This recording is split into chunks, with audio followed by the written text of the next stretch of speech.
मुंबईतील प्रस्तावित विमानतळाच्या कामाला आता लवकरच हिरवा कंदील मिळण्याची शक्यता निर्माण झाली आहे। केंद्रीय अतिरिक्त प्रधान मुख्य वनसंरक्षण अधिकारी लखविंदर सिंग आणि वनसंरक्षण अधिकारी भंडारी यांच्या 2 सदस्यीय समितीनं आज या विमानतळ साइटची पाहणी केली। या समितीनं सिडकोचे व्यवस्थापकीय संचालक आणि विमानतळ समितीशी चर्चा करून या संपूर्ण प्रकल्पाचा आढावाही घेतला। 1800 हेक्टर जागेवर हे विमानतळ उभारण्यात येणार आहे। यातील 108 हेक्टर जमिनीवर खारपुटी आहे। खारपुटीची ही जमीन वन खात्याच्या अखत्यारीत येते। यामुळे या प्रकल्पासाठी अद्याप वन खात्यानं परवानगी दिलेली नव्हती। या परवानगीसाठी आवश्यक त्या बाबींची प्रत्यक्ष पाहणी या समितीनं आज केली आहे।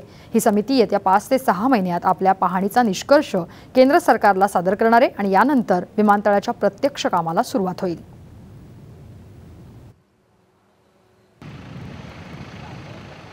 महत्त्वाच्या ज्या परवानगी आहेत त्यातल्या 3 महत्त्वपूर्ण परवानगी आपल्याला यापूर्वीच मिळालेल्या आहेत। फॉरेस्ट क्लिअरन्स ही महत्त्वपूर्ण परवानगी होती। याशिवाय माननीय उच्च न्यायालयाकडूनही काही परवानग्या मिळणे अपेक्षित आहेत। त्याकरिता सुद्धा आमच्याकडून पाठपुरावा केला जातो आहे। या सर्व परवानग्या मिळाल्या की लवकरच याच्या पुढील कार्यवाहीसाठी सुरुवात केली जाईल।